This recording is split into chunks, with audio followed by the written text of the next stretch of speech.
এই ব্রিজটা করছেন সাইফুল ভাই। সাইফুল ভাইকে অনেক ধন্যবাদ জানাই। এই ব্রিজটা করার জন্য জনগণের পক্ষে অনেক সুবিধা হয়েছে, অনেক ভালো হয়েছে। তাকে অনেক ধন্যবাদ জানাচ্ছি। সে যেন আরো ভালো কিছু করে আগামীতে। ব্রিজটা হওয়াতে আমাদের যাতায়াত অনেক ভালো হয়েছে। যে ব্রিজটা তৈরি করেছে তাকে ধন্যবাদ। আসসালামু আলাইকুম। আমি কেএসি আর ফ্যাশন লিমিটেডে ডিউটি করি। আমি একজন গার্মেন্টস শ্রমিক।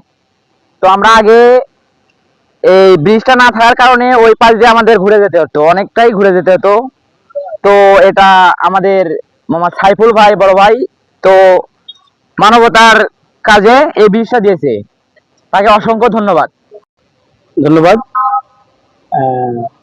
আমার নাম মোহাম্মদ সাইফুল ইসলাম, আমি সৌদি প্রবাসী। আসলে আমি দীর্ঘ ২০ বছর প্রবাসে ছিলাম। আমি দেশে আসলাম কয়েক মাস হয়েছে। দেশে আসার পরে এখন আলহামদুলিল্লাহ দেশে ব্যবসা বাণিজ্য করতেছি। এখন এই জমিটা আমার। এখানে আগে একটা বাসের শাখা ছিল। এটা মানে লোকজন যাতায়াতের কারণে এটা খুব বেহাল অবস্থা, ভেঙে পড়ে গেছে। কেউ কোনো এটাকে রিপেয়ারিং করে নাই। তো সেই ক্ষেত্রে আসলে এই যে এই মহাসড়কটা এবং আন্ডারপাসটা, এখানে সন্ধ্যা হলে এগুলো অন্ধকার, চুরি ছিনতাইকারী হয়। সাধারণ জনগণের এই বিভিন্ন সময় অনেক দুর্ঘটনা ঘটে, রাস্তায় অ্যাক্সিডেন্ট হয়।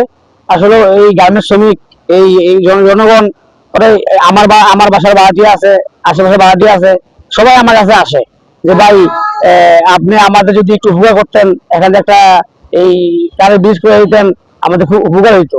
আসলে সম্পদ আল্লাহ যা দিচ্ছে আলহামদুলিল্লাহ। দীর্ঘদিন কষ্ট করছি প্রবাসে, দেশে এসে মানুষের কষ্ট এগুলো আর দেখতে ভালো লাগে না।